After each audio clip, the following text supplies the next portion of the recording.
존경하는 국민 여러분, 안녕하십니까? 저는 대통령의 정치의식이란 제목으로 정치혁명을 일으키고자 하는 부족한 목사입니다. 그동안에 국민 여러분, 국회의원 선거하시느라고 수고가 많으셨습니다. 어떤 이는 선거 결과로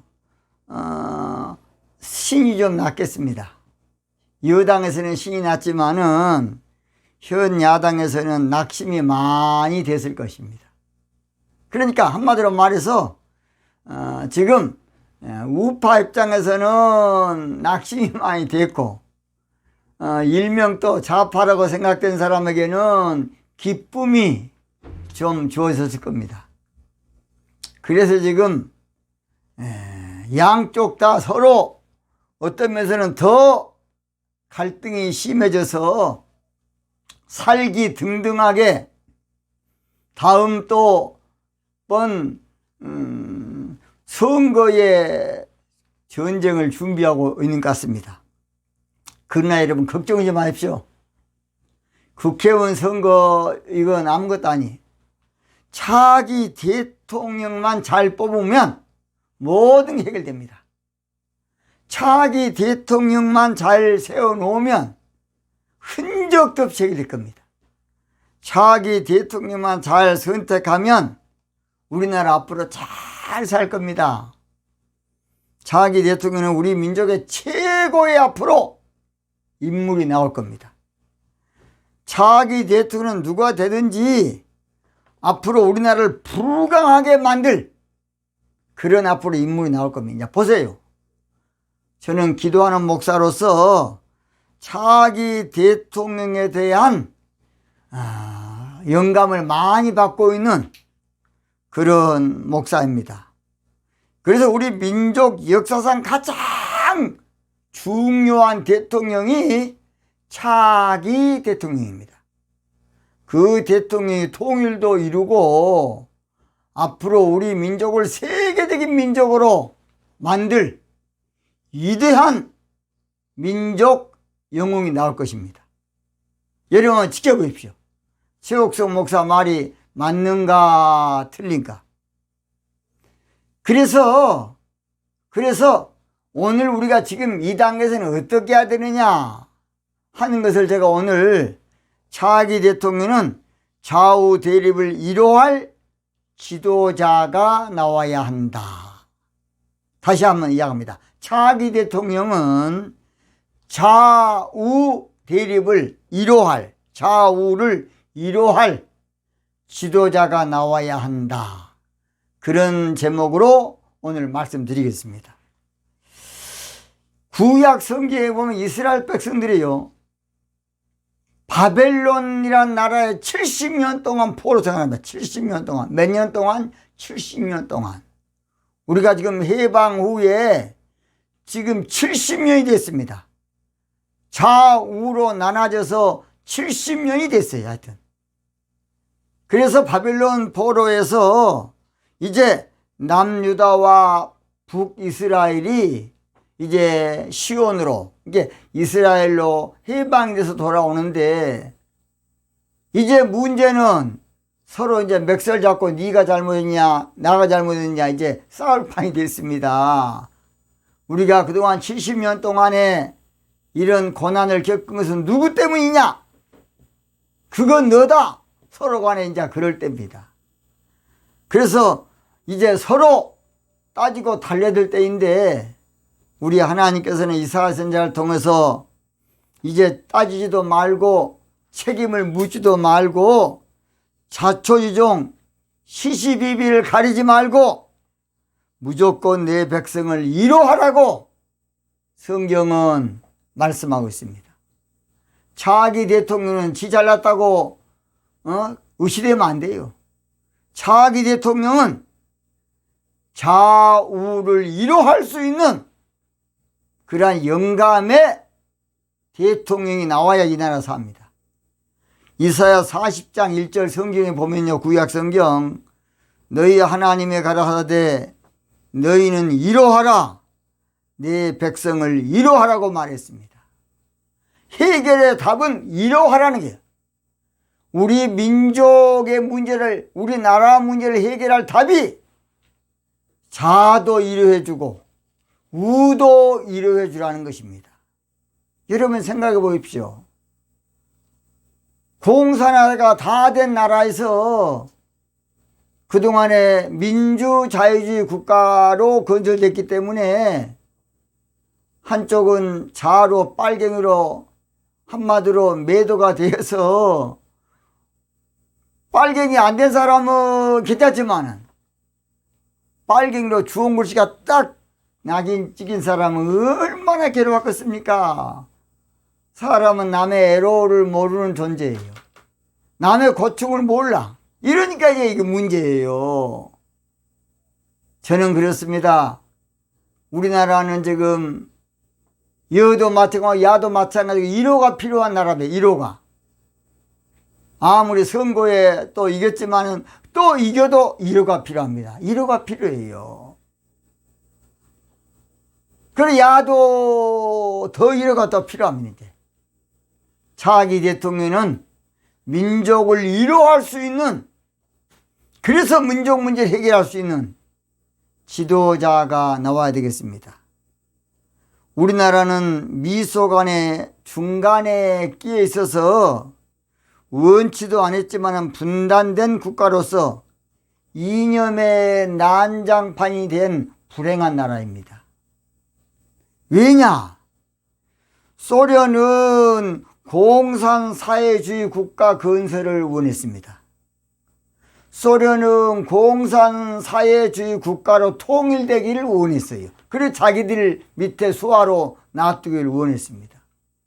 미국은 자유민주주의 국가 건설을 추구해서 동남아시아 안보의 한 축이 되도록 일본하고 그래서 묶어주려고 앞으로 그렇게 하는 그런 야심찬 계획도 있었다고 봅니다. 우리나라가 해방 직후에 정치 공백, 권력 공백기가 있었어요. 그래서 공백기가 있으니까 소련이 그 당시에 북한을 점령했기 때문에 소련이 얼른 미 군정이 들어오기 전에 속전속결로 사회 공산주의를 만들려고 남한의 박헌영이를 중심으로 지하 조직을 하도록 했던 것이에요. 또 북한은 북한대로 여운형씨도 마찬가지고 그렇게 해서 우리나라가 한마디로 말해서 아주 빠른 기간에 거의 한 8, 90%가 인민 사회주의 국가가 됐습니다. 왜냐? 그 당시에는 못 먹고 못 살 때인데 앞으로 다 같이 나눠 먹고 사는 좋은 세상이 온다. 그러니까 뭐가 뭔지 모르고 그래? 그러면 해야지. 그리고 너나 할 것 없이 다 인민공화국의 국가 건설에 한마디로 말해서 다 찬동했던 것입니다. 그러니까 이 나라판이 이제 완전히 인민공화국이 거의 다 됐습니다. 더욱이 소련은 러시아 통역관인 김정숙이라는 여자에게 자기 남편 김일성이가 33살입니다. 자네 남편을 한마디로 말해서 대통령으로 세울 테니까 그렇게 알고 평양의 모든 시민들을 모으게 하고 이제 김일성이 대환영 대회를 이제 한 겁니다. 그러니까 독립운동했던 김구나 이승만 씨나 미 군정이 들어오기 전에 원래 우리나라는 인민공화국이 이제 먼저 세워졌습니다. 이제 세워졌는데 그까지 좋았는데 인민사회공화국은 공산주의이기 때문에 종교 자유가 없어요. 사유재산의 자유가 없어요. 그러니까 이제 김일성이가 처음에는 환심을 사기 위해서 아주 잘했습니다. 잘했는데 뭘 했느냐? 중간에 이제 소련의 비호 아래에 종교는 아편이다 해가지고 하나님 믿는 사람들을 이북서 이제 핍박이 시작한 겁니다. 그래서 그동안에 김일성 장군을 자랑하고다 했던 김익두 목사가 그때 이제 아이쿠 내가 속았구나.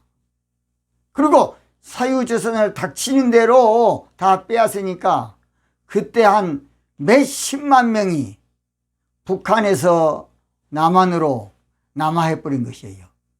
그 가운데는 한경기 목사님도 있었고 김일성의 친작은아버지도 교회 장로입니다. 작은아버지도 부산으로 내려와서 지금 돌아가셨겠습니다마는 부산 동성교회 장로님으로 제가 붕강사로 갔더니 거기 장로님으로 계시더라고요. 간첩을 몇 번 보내가지고 작은아버님 올라오십시오 하고 김일성이가 몇 번 그렇게 했지만은 자기는 올라가면 또 처단 당한다고 안 올라간다고 하면서 내가 죽어도 남한에서 죽지 안 올라간다 그렇게 이야기하더라고요. 자기는 공산주의를 약간 체험했다는 것이에요. 도올 김용호 씨가 전보려 보니까 김일성이는 훌륭한 사람인데 그것은 새빨간 거짓말입니다. 김일성이가 국민한테 이북서 잘했으면 그 많은 사람들이 남한으로 내려오겠습니까? 그 거짓말하면 안 돼요. 도올 김용호 씨, 당신은 지성인으로서 거짓말 찍찍하면 안 됩니다. 사람이 입은 삐뚤어져도 말은 똑바로 하고 늘 진실된 말 하려고 애를 써야 됩니다. 김일성이는 그 당시에 처음에는 막 대단하게 등장했지만은 공산사회주의 국가로 사유재산을 다 몰수하고 신앙의 자유를 싹 끝장내고 하다 보니까 살 수가 없어서 다 남아있던 것이에요. 그럼 김일성이가 좋은 사람입니까? 왜 거짓말 하십니까? 절대 그러면 안 됩니다. 우리는 늘 진실해야만 언젠가는 진실이 이기는 것입니다. 그래서 이제 박헌영이를 중심으로 남한은 거의 다 공산화가 다 되었습니다. 도당, 한마디로 말해서 남로당이라 그래가지고 도당, 시당, 군당, 면당을 다 만들었어요.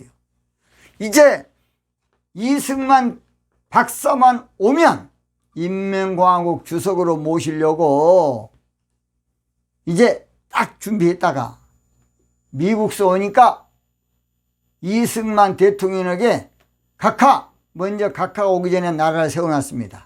뭔 나라를 세워놨는가? 인민공화국을 세워놨습니다. 그러니까 이승만 박사가 안 돼! 당장 단칼을 잘라버리고 나는 자유민주주의 국가를 세울 거야. 내가 내일 모레 이제 호텔, 조선호텔에서 모일 테니까 다 그때 와서 연설 들어가면서 단칼에 잘랐어요. 이제 문제는 이제 그때부터가 이제 문제입니다. 인민공화국이 다 뭐가 뭐 다 됐는데 자유민주주의 국가를 세우려 그러니까 이제 그때부터서 좌우 대립이 생긴 것이에요. 그러니까 국민들은 뭐 모르가지고 인민주의 국가로 다 그렇게 그 당시 지성인들까지 다 그렇게 하면 좋겠다 했는데 인민공화국으로 다 된 나라에 와서 자유민주주의 국가를 세운다 그러니까 이것이 어찌 되겠습니까? 그때부터 이제 문제가 생기게 된 겁니다. 그래서 국민들은 뭣도 모르고 그냥 이리 당하고 저리 당하고 건국의 피해로서 한마디로 말해서 당했던 것입니다. 그래서 여수 순천은 처음에는 반란군에 당하고 두 번째는 정부군에 당하고 세 번째는 또 6.25 때 또 공산당에 내려와서 또 당했습니다. 그러니까 앞으로 제가 여순 반란 사건 또는 여순 민중항쟁이라 그러죠. 좌파 입장에서는 민중항쟁이 맞습니다. 그러나 우파 입장에서는 또 정부군 입장에서는 좌파를 한마디로 말해서 완전히 척결해버리는 그러한 여순 반란 사건이 맞겠습니다. 그래서 이제 반란 사건이 일어나서 여수 시민 이제 보세요. 수없이 죽었습니다. 제가 이제 나중에 하겠습니다. 지창수라는, 그래서 나중에 사실 하겠습니다. 그래서 반란고령에 먼저 경찰이나 양민들이 많이 우파들 다 죽었습니다. 많이. 이제 그건 말을 안 해 또. 두 번째가 정부군에 이제 정부군은 또 이제 좌파 색출하느라 또 죽인 거야. 세 번째는 그래서 6.25 공산당이 와서 또 끝장낸 거예요. 그러니까 유명한 손양원 목사님 아들은 여러분 좌파들한테 죽었어요. 총살 맞아 죽었어요.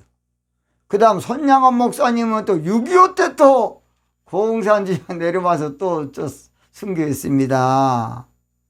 한 나라에 두 체제가 대립하고 있으니까 애꿎은 국민은 말도 못하고 희생을 겪고 고통을 겪고 시련을 겪고 비극한 비극을 겪고 불행한 삶을 살았던 겁니다.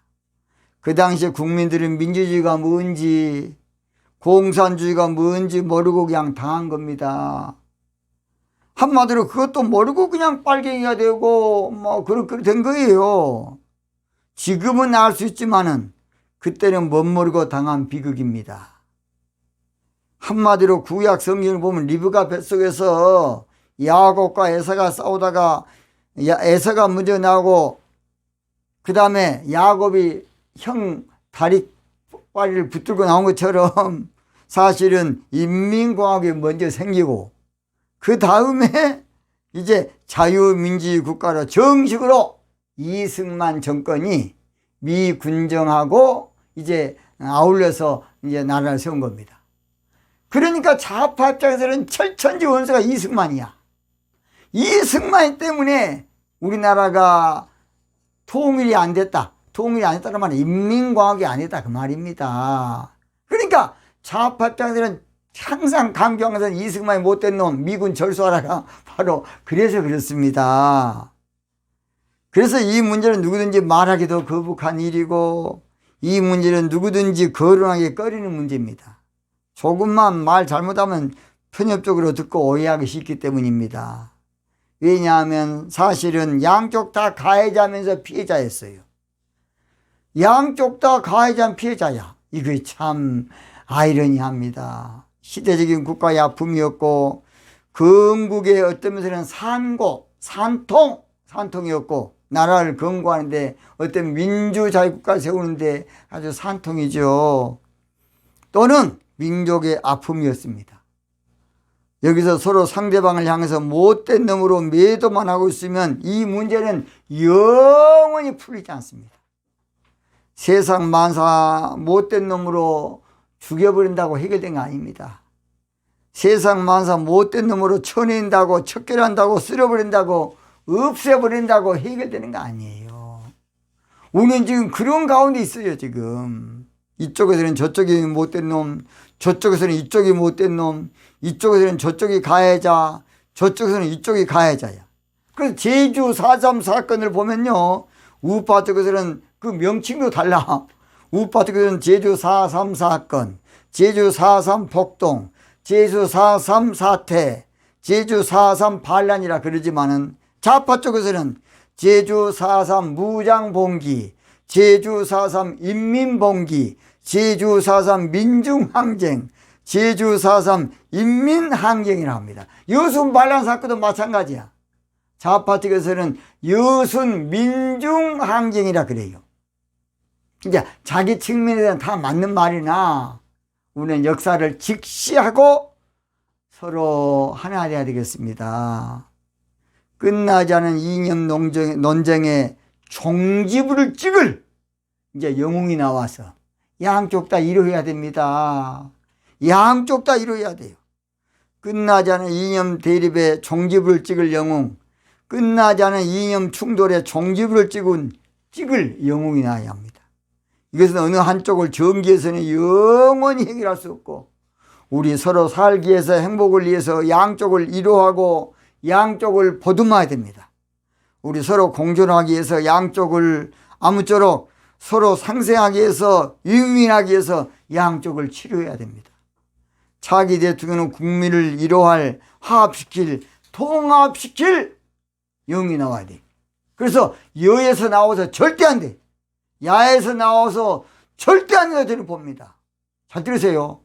차기에 여에서 또 정권 잡은 지금 현 야에서 우파에서는 그냥 기절할 겁니다. 그런데 갑자기 뒤집어져 가지고 또 여에서 이제 정권 재창출해서 여가 이제 정권 잡는다 그러면 지금 야가 정권 잡는다 그러면 여에서요 기절하고 자빠질 겁니다. 차기는 반드시 통합의 리더십의 지도자가 나와서 모든 문제를 해결할 민족의 영웅이 나와야 되겠습니다. 우리나라는 기구한 운명의 팔자로 누구 탓을 하면 안 돼요. 이제는 통 큰 지도자, 이러한 지도자가 나와서 민족을 치료해야 되겠습니다. 그러기 위해서는 국민을 위로할 지도자, 피해자들을 치료할 지도자가 나와야 됩니다. 우리나라 아직도 분단국가인데 이념 논리로 싸우고 다투고 대립하면 안 되겠습니다. 우리끼리 싸워봤자 결국 서로 죽고 서로 끝장날 겁니다. 차기 20대 대통령은 민족의 파국을 막고 국론을 통일할 영웅이 필요합니다. 정치적 해결로는 절대 해결 안 돼. 정치적을 뛰어넘은 영웅이 나와야 돼. 정치력을 뛰어넘는. 결국 이 복잡한 문제를 푸는 열쇠를 성경에서 찾아요. 성경에서 고린도 교회라는 교회가 있었는데 교회는 붕대도 복잡했습니다. 바울파, 아볼로파, 지랄파. 그럴 때에 결국은 두 글자 해결했습니다. 사랑이란 두 글자입니다. 사랑. 우리 모두 사랑의 노래로 슬픔을 삼키고 형제를 희망찬 내일로 만들어야 되겠습니다. 우리 서로 이루하면서 국난을 해결하고, 우리 서로 얼싸안고 이제는 국난을 해결하고, 우리 서로 품어주면서 국난을 해결해야 되겠습니다. 그러기 위해서는 서로 이로하게 만들 이 지도자가 나와요. 지도자가. 저는 복음생활 가운데서 주께 주소모와 비난이 주소서. 존경하는 국민 여러분, 이제는 국민을 하나로 만들, 국민을 이로할 지도자가 나와야 되겠습니다. 화해는 강자가 손을 내밀어야 합니다. 화해는 승자가 손을 내밀어야 해. 화해는 가진 자가 손을 내밀어야 하고, 화해는 기득권자가 손을 내밀어야만 화해가 되는 것입니다. 저는 사실 4.3 사건에 노무현 대통령이 가서 고기를 조아렸는데, 사실은 우파 대통령이 가서 4.3 사건에 고기를 조아렸으면 얼마나 좋았겠습니까?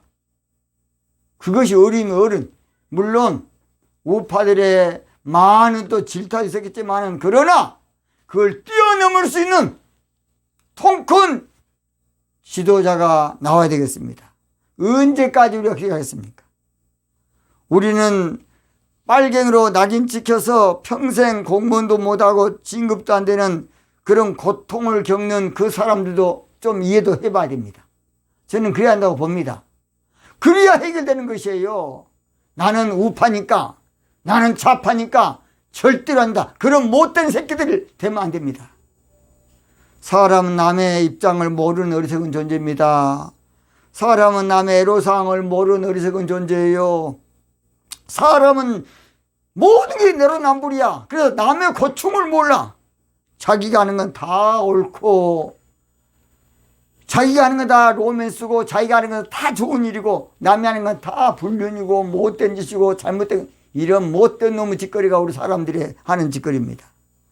우파 정부 때는 좌파를 이루어야 됩니다. 잘 들으세요. 좌파 정부 때는 우파를 이루어야 됩니다. 약해졌을 때는 위로가 필요합니다. 공경에 처했을 때는 격려가 필요합니다. 약해졌을 때는 힘을 줘야 돼, 힘을. 약해졌을 때는 용기를 줘야 합니다. 그런데 우리는 격려나 용기보다도 그냥 무시하고 더 밟아뿌리는 그런 습관이 있고, 또 그저 그냥 완전히 병신 만들려는, 그냥 완전히 구렁텅이로 쳐 넣어버리는 그런 못된 습성이 있습니다. 약했을 때는 길을 살려줘야 돼. 저도 고난당해 보니까요, 누가 좋은 말 한마디만 해도 얼마나 힘든지 몰라요. 약할 때 좀 용기를 주세요, 용기를. 우리 우파들 힘을 내세요. 우리 좌파는 우파를 좀 이뤄하세요. 그래야 민족의 문제 해결되지. 저 새끼들 다 죽여버려야 돼. 그런 싸가지 없는 그런 정치인 되면 안 돼. 수준 높여야 됩니다. 절대 그렇습니다. 그런데 인간은 자기가 그런 경우가 되어 봐야 이제 깨달아요. 가부는 가부가 돼 봐야 알고, 호랍이는 호랍이가 돼 봐야 안다는 것이 이거의 불행입니다. 자, 이것을 뛰어넘을 수 있는 큰 영웅이 나와야 됩니다. 차기 대통령은 좌우를 이루어 줄 수 있는 마음이 넓은 대통령이 나와야 돼. 우리 큰아들이면 최친절인데, 우리 큰아들은 그냥 최친절은 아빠보다 더 마음이 넓은 놈이 생겨가지고 아주 넓습니다. 그래서 내가 늘 마음이 그냥 넉넉하고 기쁠 때가 많습니다. 아주 우리 아들이 그냥 마음이 넓습니다. 그래, 나는 너는 언제가 예무부 장관 꼭 한번 할 것이다 고 제가 언제 한 적이 있습니다. 그래서 지금 사실은 군대에 있습니다만은, 자, 차기 대통령은 좌우를 이루어 줄 수 있는 통큰 인물이 나와야 되겠습니다. 저는 약한 나로 강하기라는 유명한 복음서가 있습니다. 같이 한번 불러보겠습니다. 그리고 마치겠습니다. 약한 나로 강하게, 가난한 날 부하게, 약한 나로 강하게, 가난한 날 부하게, 눈먼 날 볼 수 있게 주 내게 행하셨네. 다시 한번 약한 나로, 약한 나로 강하게, 가난한 날 부하게, 눈먼 날 볼 수 있게 주 내게 행하셨네. 호산나 호산나 죽임당한 예수님의 딱 나왔어. 호산나 호산나 예수다. 예수님이 우리를 위해서 죽으심을 해결했습니다. 호산나 호산나 죽임당한 어린 양. 호산나 호산나 예수 다시. 2절 한번 우리가 들어보겠습니다. 우리 예수님께서 우리를 위해서 십자가 지심으로 모든 해결했습니다. 거기서 내 죄 씻겼네. 이젠 주의 사랑이 나를 향해 흐르네.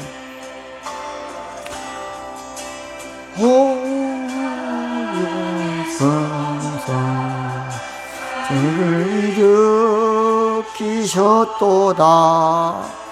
구원의 노래 부르리. 예수 자유주 호산나 호산나 호산나 죽임당한 어린 양.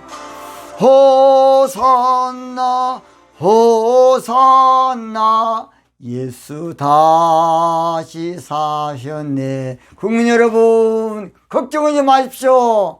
앞으로 우리나라 잘 살 겁니다. 보세요. 저 눈을 빼고 보세요. 앞으로요, 우리나라 세계적인 국가가 됩니다. 단 한 가지. 차기 대통령을 잘 뽑아야 됩니다. 차기 대통령 여에서 뽑아도 안 돼요. 야에서 뽑아도 안 돼요. 차기 대통령은 통합의 리더십을 가진 정직한 대통령을 뽑아서 나라를 여도 위로하고 야도 위로해서 국민을 치료할 수 있는 그런 대통령이 나와야 되겠습니다. 오늘은 여기서 마치겠습니다. 대단히 감사합니다.